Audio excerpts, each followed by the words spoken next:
everyone and welcome back to a brand new video, and today guys we are here for episode 62 guys of my F1 2016 Toro Rosso career mode, here today for the Hungarian Grand Prix. Obviously guys, if you did miss out on the last episode, I would highly recommend going back and checking out that video guys. It was a very incredible race at the British Grand Prix, but I would like to clear up a couple of things before we get on into this episode guys, and I'd first of all like to apologise for the lack of videos over the last week. Now, to make it a short story, I basically lost my voice box. I think it was from doing that shoey after I won Airwire. I think it just basically killed me inside.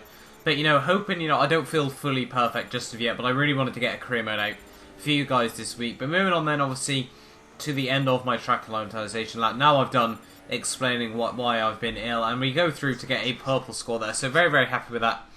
To obviously start off the day and start off obviously this Hungarian Grand Prix weekend. Usually not a track I definitely, it's not a track I like, put it that way. It's not a track I ever feel strong at.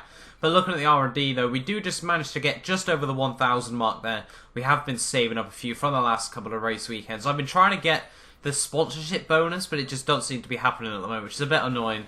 But moving on then into Q1 here, and coming around the end of my Q1 lap. Obviously Q1 usually a session that, we can basically just gloss through.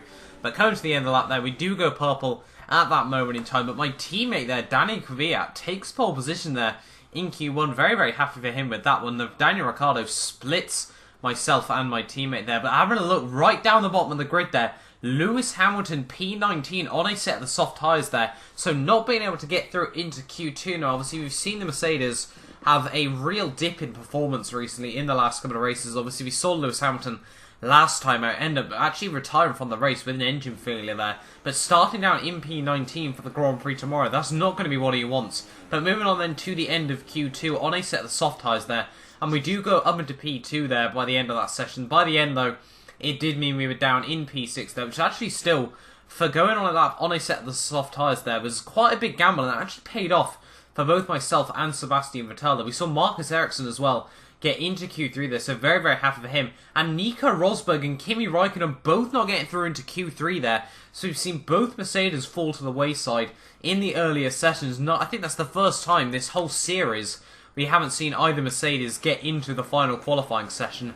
But moving on then, as I said, into the final qualifying session, Daniel Ricciardo currently setting the banker with a very solid lap there in the 119s. But coming around the final corner, and we're going to be able to go pole position for the Hungarian Grand Prix. I think it's a 1 minute 19.3 there, so obviously very happy with that result. Very strong lap from myself. It felt incredibly good, as you can see there. Just confirmation, pole by half a second over Daniel Ricciardo there. Max Verstappen in a good third place there as well for the Red Bull team. Obviously they'll be trying to chase both the drivers and constructors standings at this moment in time. Sergio Perez down in P4, Jenson Button 5th, with Hulkenberg 6th, my teammate there, Danny Kvyat, down in P7, and Sebastian Vettel not being able to capitalise very well, running a set of softs obviously in Q2, guys. But I'm going to look then overall at the R&D by the end of that session, and we should obviously be sort of, I'm hoping around sort of the 1100 mark. Maybe, we could get an upgrade on, ready for the German Grand Prix next time out, guys. So having a look then overall at the R&D, we're actually only going to be able to claim 90 points there, which takes us up to 1126, and we do therefore win my rivalry update as well there against Lewis Hamilton there. We absolutely smashed him. The only one he even got a point in was the penalty-free session, which obviously both drivers can very easily score in there, guys. And obviously looking at our driver position, it's still looking very strong. Franz Tost obviously still very happy with myself there, guys. But we could upgrade the chassis weight, but we'll have to wait until the end of the Grand Prix, because I did plan on getting an engine upgrade, obviously with Spa and Monza coming up very soon. But let's move on then, guys, into the Hungarian Grand Prix. After a late gearbox failure, costing what would have been the team's only ever victory. What a wonderful place this is to come racing today. So Crofty there giving us a little bit of a history lesson. We're moving on then into this Grand Prix. Obviously we all know this track very well by this time. This is actually obviously last season where I made my debut with Toro Rosso, and I think we came P6 or P5 there in that Grand Prix. We actually managed to fight with the Red Bulls, the Ferraris and the Mercedes there. But obviously with a much quicker car today, obviously it shouldn't be a surprise if we are obviously fighting with those guys here. But let's just have a rundown then overall of the grid there, guys. Having a look through obviously everyone, obviously a very interesting session. But myself, I took pole ahead of Daniel Ricciardo there. Max Verstappen up in P3, so a very, very good result. Not a surprise in there as Sergio Perez up in P4 with Jenson Button splitting the Force Indy. There's Hulkenberg down in P6, Danny Kvyat, my teammate, 7th, with Marcus Ericsson rounding out the top 10. Outside, though, we saw Alonso, Gutierrez, Rosberg, Raikkonen, Felipe Massa, and Kevin Magnussen there getting into Q2 there, with Jolyon Palmer, Rio Haryanto, Lewis Hamilton, as we said, guys, down in P19, Valtteri Bottas, Pascal Wehrlein, and Felipe Massa there in that Williams car, right at the very bottom of the field there. Obviously, the Williams probably will struggle around this circuit, where it's obviously a very, very high downforce track. Obviously, having a look there as well, that's why I was quite surprised that we saw the Force Indians doing so well, obviously, at this track, where obviously it is quite low downforce, and their car obviously is very much straight line speed orientated. But you can have a look then, looking at the race today, and the weather is just going to slowly get cloudier and cloudier through the course of the day, but I highly doubt we are going to see any rain. But let's move on then into the Hungarian Grand Prix. It's 3 lights, it's 4 lights, it's 5 lights, and it's lights out, and away we go for the Hungarian Grand Prix, and away we don't go, and we've had an absolutely appalling start there. Both Red Bulls obviously steamroll straight past me there. We're going to see both Jenson Button there and Sergio Perez go past me as well down towards turn 1 there. We're going to try and hold it around the outside of everyone here, hoping, we don't have any contact there. And that has been an absolutely appalling start. Sorry for my Elgato there, corrupting ever so slightly as well. But Sergio Perez up into P2 now already in this Grand Prix, with Max Verstappen holding on to positions there. We're going to be pushing Jenson Button through the corner there. Not exactly what we wanted to do, but looking down towards turn 4 here, are we going to try and make a move up the inside? We just get the car alongside him there, and we do manage to squeeze my way back up now into P4 in the Grand Prix there, but really no idea what happened there at the start. I don't know whether it was the soft tyres or not, but we had absolutely zero grip as we got away there, and the power just refused to go down. But looking now towards the midpoint of lap 3 here, as you can see, now we've managed to catch back up to Max Verstappen here and Sergio Perez, and Daniel Ricciardo at the moment has already got sort of a 2-3 second lead in obviously at this stage of the Grand Prix, and we need to get past Max Verstappen there as he cuts across my line down towards turn 4, so we're going to try and go for a bit of a switchback move, and he completely cuts across me there. I'm all over the grass, but fortunately for me, we're only going to lose out on 1 position there as Nico Hulkenberg has caused an absolute train behind me there, but no idea what Max Verstappen is doing there. He cut across my line twice there in the space of 2 corners, so not exactly sure what he is thinking there. We're not exactly very happy with that one. But fortunately for me, by the end of lap 6 here, I think it is, and we're going to be able to be back up with Max Verstappen here. Daniel Ricciardo and Jenson Button had both already made their pit stops, and obviously now right behind Verstappen on the end of this lap here. And I think him and Sergio Perez, yes they do, they both dive in the pit lane there. So obviously at this moment in time, we just need to try and stretch our set of these soft tyres as far as we possibly can. Obviously trying to make sure we lose out on as little time as we possibly can as well, though, to these top guys in this Grand Prix. But the tyres looking good at the moment, just below 40% wear. Unfortunately for me, we have been able to keep the front wing clean. But by the end of lap 10, though, guys, we are actually going to come into the pit lane at the end of this lap here. Fernando Alonso currently up in P2 as well, so again, very, very strong for him at this moment in time. But the tyres, over 50% wear there, and obviously tyre wear around this track is absolutely crucial. You need as much grip as you possibly can. So we're going to come into the pit lane here, and I think we're going to move on to a set of the super soft tyres here. We really want to try and go for a bit of a different strategy, a bit of an unorthodox one in comparison to a lot of the AI here, but hoping, that we can stay ahead of Sergio Perez by the time we come out the pit lane here. As you can see, coming down towards turn 1 there, Max Verstappen is going to be able to go past me there, but not Sergio Perez. But going into turn 1, we completely miss our braking point there, and I can only apologise to Max Verstappen there. We took I think we took a huge chunk out of my front wing there. Somehow, no, we didn't there, but I just completely mistimed my braking down towards turn 1 there. But, I think that kind of serves him right after all the horrible block moves he made on me earlier on in this Grand Prix. But fortunately for the pair of us, it doesn't cost us too much time. And that was just absolutely appalling by myself. I'm going to put my hands up and admit that. But now, straight away, we are back on the rear of Max Verstappen here. And are we going to be able to make a move up the inside into the chicane here? We're going to just about try and get the car alongside. He tries to turn in, but we do manage to make the position stick there. Now, back up once again into P5 of the Hungarian Grand Prix. And by the end of lap 12 here, as you can see, there are a couple more AI that are coming into the pit lane here. I think it's Lewis Hamilton on a set of the soft tyres there, as we also go purple there and move back up now into P4 of the Grand Prix. So the pace is looking good at the moment. All we need to try and do is close up to the rest of the field here. As you can see, by the end of lap 14 here, now right up behind Daniel Ricciardo, obviously on that set of medium tyres. He's on older tyres as well here, so we're on fresher, quicker tyres And coming through the final sector, you can just see how much extra grip we have over Daniel Ricciardo here. We're going to try and look to make a move maybe down towards turn 1 here, but perhaps if we can go even earlier than that, that would be very, very beneficial for us. See, coming into the final couple of corners though, we're just able to explore so much more of the track here, obviously with the extra grip that we have got. And coming into the final corner, we're going to try and maximise my run out of the exit there, try and get as close to that little gutter as we've got on the inside there of the final corner. But coming down towards turn 1, we're both going to be able to move up, I think, a couple of positions there as we look down the inside of Daniel Ricciardo in towards turn 1 there. He tries to turn in like his teammate did, but we do manage to get up the inside, and just because of that, we're going to squeeze him out over the curves on the exit there, give him not much room, and we are now going to be able to re-inherit a podium position now in this Grand Prix, guys. I'm very, very happy with that at this moment in time. As you can see, coming through the next couple of corners, you just see how much time he has lost there. But I don't know whether you guys saw, but having a look at the engine gauge, you can see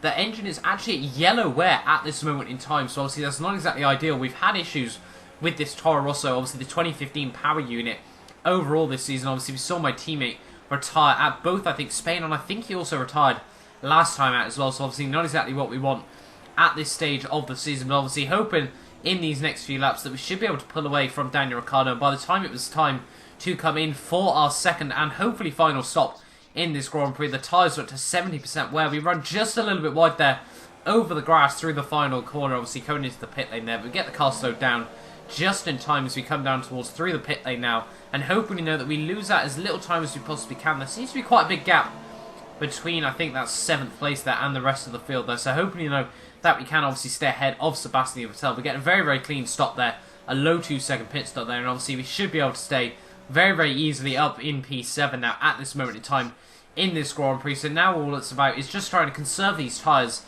as much as we can for the remainder of this Grand Prix, and just trying to stretch as far as we can, push, you know, a fair bit as well to lose that on as little time. As you can see, by the end of lap 25 here, we are back up into P3, but as I said earlier on, the engine damage is getting worse and worse there. You can see how much the engine is smoking, guys. So obviously at this moment in time, that is not exactly what we want. We've got 10 laps to go in this Hungarian Grand Prix, and the engine already looks like it's on its last legs. Obviously, Hungary, a track that completely shreds the engine. But by the end of lap 27 here, Daniel Ricciardo having to fight his way through the smoke here. As you can see, the engine absolutely pouring away at this moment. I don't know whether like it's just burning through too much fuel at this moment in time. We've been having to run rich mix as much as we possibly can, but we get the undercut on Daniel Ricciardo there. We can just see how much smoke is coming out the back of this car, and that is not exactly what we want at this moment in time. Obviously, guys, this is on the Xbox One, so it's not exactly like it's modded in to make the race more exciting. This is just completely genuine at this moment. As you can see, Daniel Ricciardo still having to fight his way through the smoke, and obviously if this was a real Grand Prix, he'd probably have to come in at the end of this lap and retire the car. But by the end of lap 29 here, we're still trying to fight for the lead as we cut across Daniel Ricciardo there, coming through the final corner. But, you know, with that extra power from the 2016 Red Bull power unit, and the fact this engine is slowly eating itself away, Daniel Ricciardo is going to be able to go straight past me there, down towards turn 1. That we try to hold it around the outside, but we're not going to be able to do so. But obviously, you know, there's no way we're going to be able to hold on to the lead of the Grand Prix at this moment in time. But we can't afford to give up, obviously, on the podium positions here at this moment. Obviously, with Max Verstappen still, you know, sort of 3-4 seconds behind me, I think. And obviously, you know, we'll hope to try and hold up him as much as we can. But now, as you can see, looking behind the smoke, it's not even like it's just little clouds of smoke. It is just a wall of smoke now. As you can see, by the end of lap 31, Max Verstappen obviously is caught straight up to me. As you can see how much Daniel Ricciardo has already pulled away in just over one lap here. And Max Verstappen, obviously, we're going to try and go a little bit defensive down towards turn 1 there. Max just obviously moves straight past me, and Red Bull re-inherit the lead and second place in this Grand Prix. Going to try and go for an undercut on Max there, but he parks it wonderfully on the apex there. And unfortunately for me, we're going to lose out on P2 in the Grand Prix. And next up behind me is Nico Rosberg, obviously on a fresh set of super soft tyres here. And there's just going to be nothing we're going to be able to do on a set of mediums if he does manage to get close enough to me at this moment in time. And by the end of lap 23 here, the engine is completely going. I'm getting dips in the power as well now, which is not what we wanted. And Nico Rosberg, obviously right on my gearbox. You don't have to worry about trying to make a move. He can just go straight past me down towards turn 1 there. You can see the overdrive he gets. Even with the slipstream, he's still pulling away absolutely massively. Once again, we're going to try and go for the undercut on him, but we're just not going to be able to have the power out of the corner there, especially with the DRS. and Nico Rosberg is just going to be able to pull away from me. And it's looking like at this moment in time we got Kimi Räikkönen, who's sort of like 5-6 seconds down the road from me, and hoping that we can try and hold him off by the end of the Grand Prix. As you can see, coming around the final couple of corners though, Nico Rosberg is going to be able to pull away an absolutely huge margin in just over one lap. The engine has completely faded away in these last few laps. Reliability has been an absolute headache all season long, and the engine has completely given way at the end there of the Grand Prix, and I don't even know what to say about that. I would watch you stare. Brilliant stuff from Red Bull today. What a superb... Oh, but there's no one there.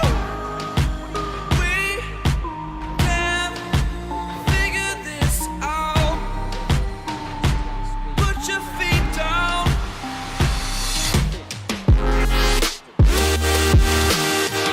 We are the lucky ones. Swallow your choice, it's done. Terrified of what's left remains unsaid until you break my mind.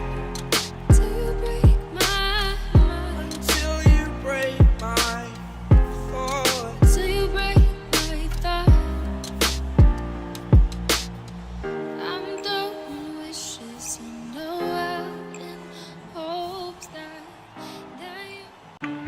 But there we are then, guys, the end of the Hungarian Grand Prix, and unfortunately we just missed out on the podium places. They're right at the very end with obviously their engine failure there. Daniel Ricciardo and Max Verstappen take a very well deserved 1-2 for the Red Bull team there, so obviously those guys will be very, very happy with their performance there. My teammate Daniel Kvyat down in P8 there, so both both Toro Rossos there in that race did lose places there, but Nico Rosberg came from 13th to 3rd, with Lewis Hamilton not scoring in the points there, so that's just meant that we are obviously going to be able to pull out a few more points over him in the driver's standings there. But Rio Haryanto, the only driver to get lapped, and Marcus Ericsson there, the only driver actually not to finish that Grand Prix, and he actually retired, I think, on the last lap of the Grand Prix there, guys. But no massive surprises, obviously, as I said, apart from Lewis Hamilton there, unable to score, obviously, in that Mercedes car after such a poor qualifying for himself there. He just didn't have the pace. Obviously, Hungary, a track not known for overtaking, and unfortunately for him, obviously, that has been proven today. But hopefully, we will flick over to the driver's standings. You can see we've still got a 21-point lead over Max Verstappen now, but Daniel Ricciardo has jumped up into P3 there, jumping both Lewis Hamilton and Sebastian Vettel there. Nico Rosberg jumps Kimi Räikkönen there, and Fernando Alonso has jumped my teammate there, which is quite a surprise there, but we still lead the driver's standings. Have a look at the constructors. We're still up in P4 at the moment, just behind Red Bull now have taken the lead as well. Mercedes down in P2. But hopefully you guys have enjoyed this video. Do not forget to like, subscribe if you are new around here, guys, and hopefully I will see you next time for the German Grand Prix. So promise that you'll catch me.